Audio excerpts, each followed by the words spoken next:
देखिए, आज का जो हमारा टॉपिक है दूरी और विस्थापन, हम दोनों पर डिस्कस करेंगे। दूरी क्या है, विस्थापन क्या है, और इनके बीच अंतर भी सीखेंगे। तो सबसे पहली हेडिंग आप डालिएगा दूरी। दूरी को इंग्लिश में हम लोग डिस्टेंस कहते हैं। दूरी है क्या, बात समझिएगा। कोई वस्तु अगर ए स्थान से चलती है यहां से और कैसा भी रास्ता तय करे, टेढ़ा मेढ़ा जैसा भी, और बी पे पहुंच गई, तो इसका पूरे जो रास्ते की लंबाई है, जो मार्ग की लंबाई है पूरी, वो कहलाएगी दूरी। यानी किसी वस्तु द्वारा तय किए गए संपूर्ण पथ कहें या मार्ग कहें, संपूर्ण मार्ग की लंबाई उसके द्वारा चली गई दूरी कहलाती है। वो टेढ़ा मेढ़ा जैसा भी जाएगा वैसे ही नापना है तुम्हें, ये नहीं कि एकदम सीधा नाप डाला ना, जैसा जैसा है वैसा ही। तो लिखिए, परिभाषा लिखिए, किसी वस्तु द्वारा चले गए संपूर्ण मार्ग, किसी वस्तु द्वारा चले गए संपूर्ण मार्ग की लंबाई, संपूर्ण मार्ग की लंबाई दूरी कहलाती है। संपूर्ण मार्ग की लंबाई दूरी कहलाती है। लिख लिया। इसे देखो, अलग अलग जगह पर अलग अलग चिन्ह देंगे, लेकिन आमतौर पर हम लोग डी से प्रदर्शित करते हैं। कैसे? कभी एक्स भी होगा, कभी वाई भी होगा, तो लिख दो। इसे सामान्यतः डी से प्रदर्शित करते हैं।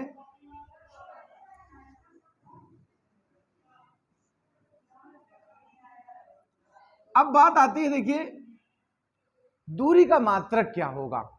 तो दूरी के देखिए बहुत से मात्रक हैं, लेकिन मुख्य दो मात्रक हैं जिनको मैं यहां समझाना चाहता हूं। एक मात्रक हो गया एमकेएस। कौन सा हो गया? एमकेएस मात्रक होता है मीटर, ये देखो एम से मीटर होता है। और एक मात्रक सीजीएस होता है। सीजीएस में जो सी है वो सेंटीमीटर होता है। तो ये तुम्हें दोनों मात्रक याद करने हो। एक मीटर में कितने सेंटीमीटर होते हैं? 100 सेंटीमीटर होते हैं। ये मात्रक लिख लो आप, सबसे पहला काम। फिर विमा की बात कर ले। विमा भी समझ लो। विमा देखो, मीटर या दूरी की विमा एल होती है। एल वर्ड आता है लेंथ से, तो ये इतना नोट कर लो।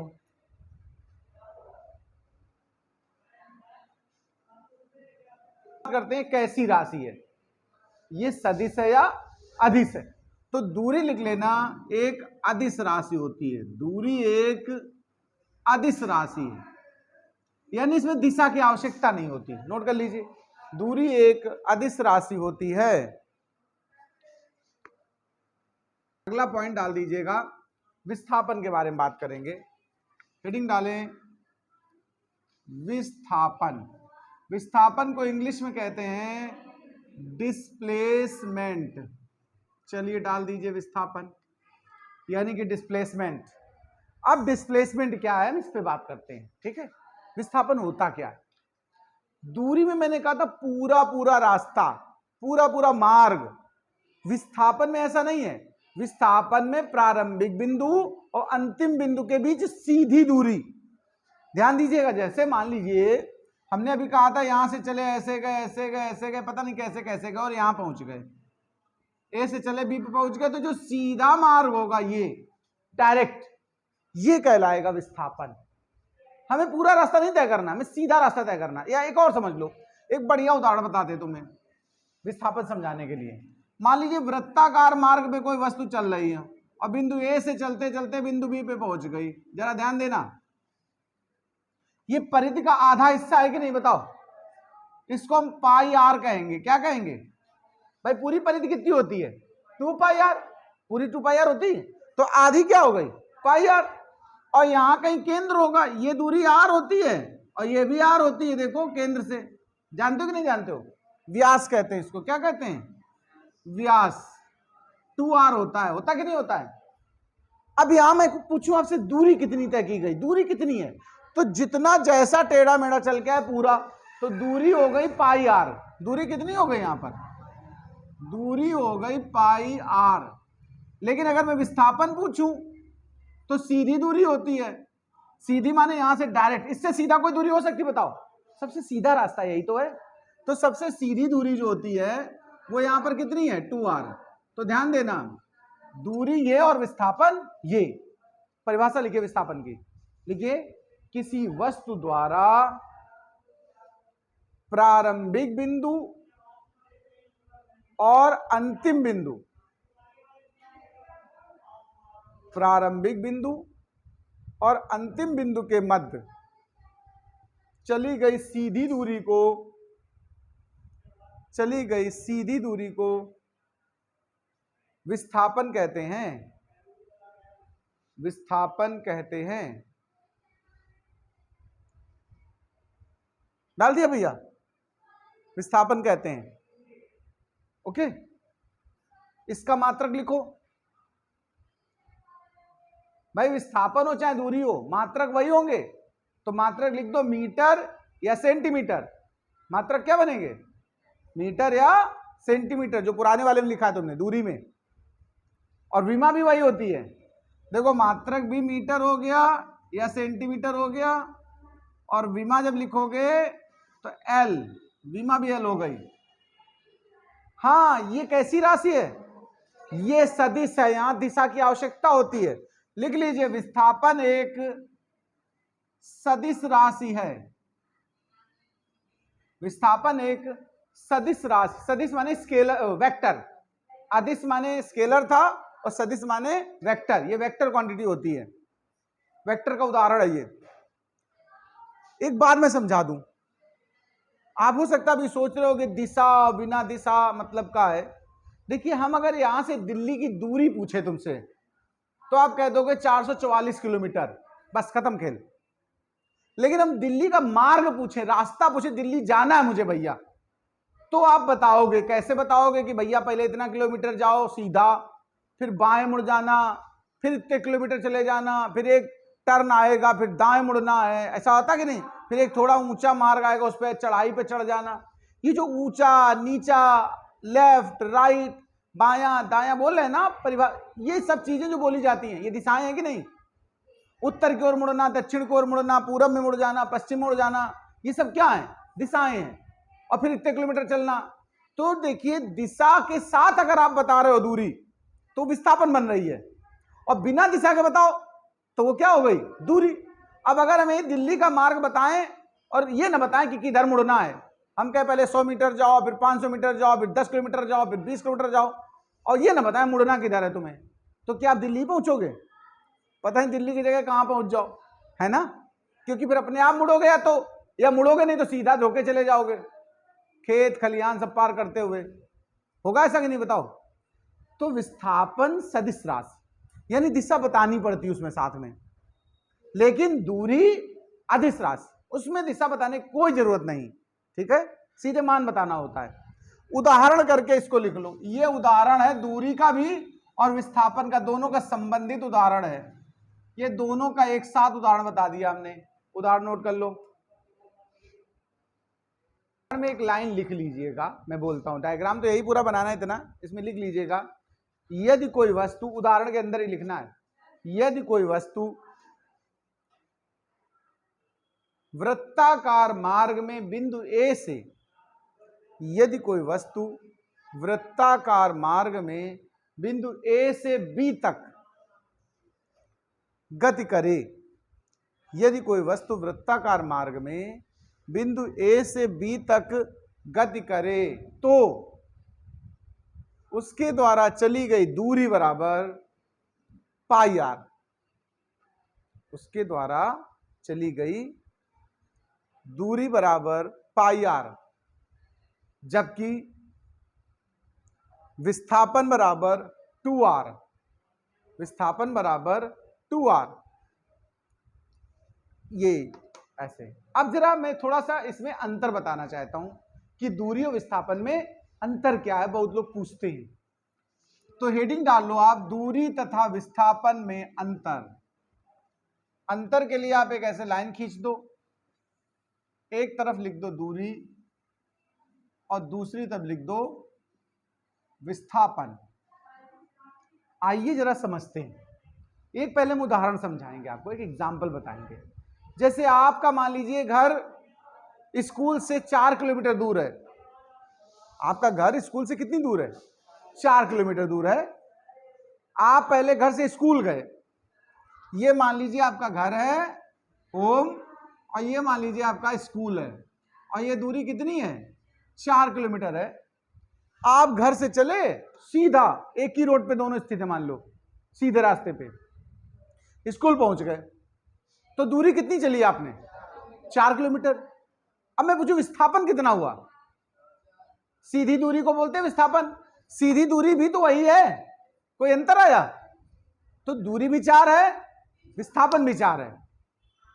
इतना कोई दिक्कत नहीं, दिक्कत बराबर होगा दोनों, यानी जितनी दूरी उतना विस्थापन। अगर कोई वस्तु एक ही मार्ग पे चल रही तो अब सुनिए, आप क्या करें, स्कूल से वापस आए छुट्टी होने के बाद 2 किलोमीटर वापस, कितना है, और फिर अपनी कोचिंग में बैठ गए। पढ़ना था आपको, मान लो कोचिंग, स्कूल से लौटते समय कोचिंग, सोचा लाओ पढ़ के चले जाएं। अब आपसे मैं पूछूं दूरी कितनी हुई, बता सकते हो कितनी हुई दूरी? टोटल मार्ग गिनते हैं तो 4 जाना और प्लस 2 वापस आना, तो 6 नहीं हो गई? दूरी इस समय कितनी है? 6। इस समय दूरी कितनी है भाई जी? 6 किलोमीटर। लेकिन इस समय विस्थापन कितना है? जो बचा होता है, देखो सीधी दूरी नापते हैं, प्रारंभिक बिंदु कहां था? घर पर। अंतिम बिंदु कहां इस समय है? कोचिंग में। कोचिंग और घर के बीच की दूरी कितनी है? 2 किलोमीटर। तो विस्थापन हो गया 2 किलोमीटर। देखो आप समझने मेरी बात को? अब इस समय की स्थिति के हिसाब से अगर मैं पूछूं कोचिंग के हिसाब से, तो आपकी दूरी हो गई 6 किलोमीटर और विस्थापन हो गया 2 किलोमीटर। यानी विस्थापन दूरी से कम भी हो सकता है, देखो, लेकिन दूरी लगातार बढ़ ही रही, कम नहीं हो रही। कोचिंग पढ़ ली आप, और आप आए अपने घर के दरवाजे पे, आ गए मान लो। अब अगर मैं पूछूं दूरी कितनी है? 8। दूरी कितनी हो गई? और लेकिन अब इस समय विस्थापन कितना है? विस्थापन कितना मानोगे? 0 किलोमीटर। क्यों मानोगे? क्योंकि जहां से चले थे सुबह सुबह, घर से चले थे, वहीं आ गए हो, तो घर से घर की ही दूरी तो 0 हुई कि नहीं? लेकिन जैसे ही तुम दरवाजे पे साइकिल रोके, ऊपर मम्मी छज्जा में झांक रही, तो उनका अरे बउआ जरा चले जाओ पिंटू की दुकान तक, तो वहां से मान लो 1 किलोमीटर दूर दुकान है, और वो सामान ले आओ कुछ, तो आप इस तरफ चले गए आगे। देखो ये दूसरी किसी स्टोर पर चले गए, आप घर नहीं पहुंचे, 1 किलोमीटर दूर किसी स्टोर पे चले गए आप। बात समझना मेरी। अब अगर मैं पूछूं आपसे कि अब दूरी कितनी है? भाई 8 तो यहां तक चल चुके थे, 1 किलोमीटर आप और चले ना, तो अब दूरी कितनी चले? 9 किलोमीटर। अब विस्थापन कितना है बता सकते हो? 1 किलोमीटर है, देखो, लेकिन इसको अब हम माइनस में लिखेंगे। उल्टी दिशा में चले गए आप, उल्टी तरफ चले गए भैया, इसलिए माइनस हो जाएगा। माइनस क्या बता रहा है? उल्टा भाग गए, जिधर रास्ता था हमारा स्कूल का उससे उल्टे रोड पे चले गए आप। ये दिशा वाली चीज है। दिशा है यानी सदिश राशि विस्थापन होती है, इसमें प्लस माइनस सब चलता है। विस्थापन मतलब माइनस में भी हो सकता है, देखो विस्थापन कायम हो सकता है, लेकिन क्या दूरी माइनस हुई? विस्थापन 0 भी हो सकता है, क्या दूरी 0 हुई? अंतर में सब बातें मदद करेंगी, बात समझना। आइए मैं अंतर सिखाता हूं, उसको देखते रहना उदाहरण को। पहला अंतर, दिमाग का दही कभी मत करना, सीधा जो परिभाषाएं होती हैं सीधा लिख देते। पहला अंतर तो कभी भी कोई 2 भौतिक राशियों में कभी अंतर पूछा जाए तुमसे, तो आप सबसे पहला पॉइंट डाल के उसकी परिभाषा, जैसे दूरी का परिभाषा लिख दो सीधे। दूरी की परिभाषा क्या कही थी? किसी वस्तु द्वारा चले गए संपूर्ण मार्ग की लंबाई को। और विस्थापन में क्या लिखोगे? किसी वस्तु की प्रारंभिक बिंदु और अंतिम बिंदु के बीच सीधी दूरी को विस्थापन कहते हैं। एक अंतर हो गया सीधा, तो लिखो पहला, यहां लिखो, पहला लिखो, किसी वस्तु द्वारा चले गए संपूर्ण मार्ग, किसी वस्तु द्वारा चले गए संपूर्ण मार्ग, रास्ता, पथ, कुछ भी लिख दो, संपूर्ण मार्ग की लंबाई दूरी कहलाती है। अब विस्थापन की तरफ लिखो जाके 1 नंबर लिखिए, उसमें किसी वस्तु के प्रारंभिक स्थान, किसी वस्तु के प्रारंभिक स्थान व अंतिम स्थान के मध्य, प्रारंभिक स्थान व अंतिम स्थान के मध्य सीधी दूरी को विस्थापन कहते हैं। सीधी दूरी को विस्थापन कहते हैं। अब हम दूसरा अंतर उठा रहे हैं। पहला अंतर हो गया तुम्हारा परिभाषा से, दूसरा अंतर सुन लीजिए। दूरी अदिश राशि थी, क्या थी? यह अदिश राशि और ये सदिश राशि। चलिए दूसरा अंतर लिख लीजिए। दूसरा अंतर देखें, देखो दूरी कभी ऋणात्मक नहीं हो सकती है, विस्थापन ऋणात्मक हो सकता, लिख लेना। दूरी कभी ऋणात्मक नहीं हो सकती है, नहीं हो सकती है। और यहां लिख दो विस्थापन ऋणात्मक हो सकता है।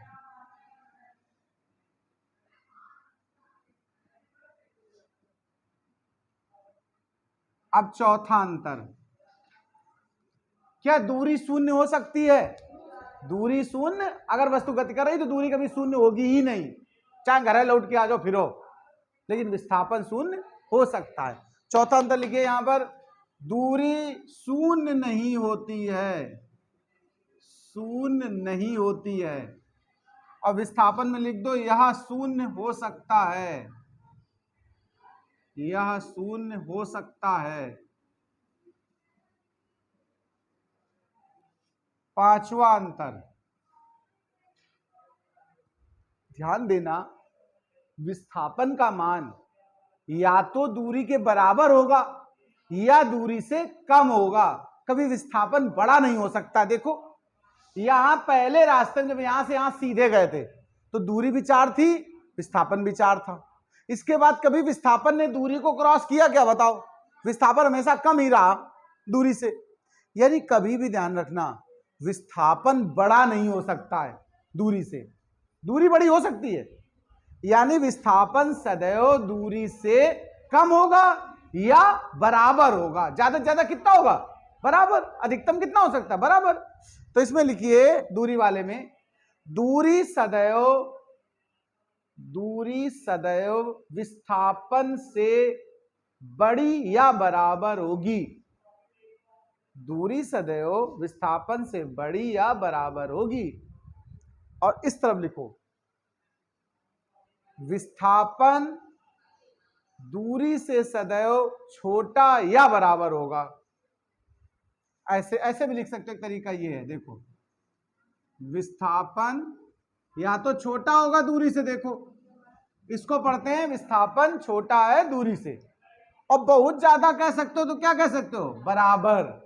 इसको लिखते हैं लेस देन इक्वल टू, यानी डिस्प्लेसमेंट या विस्थापन हमेशा या तो छोटा होगा और या बराबर होगा।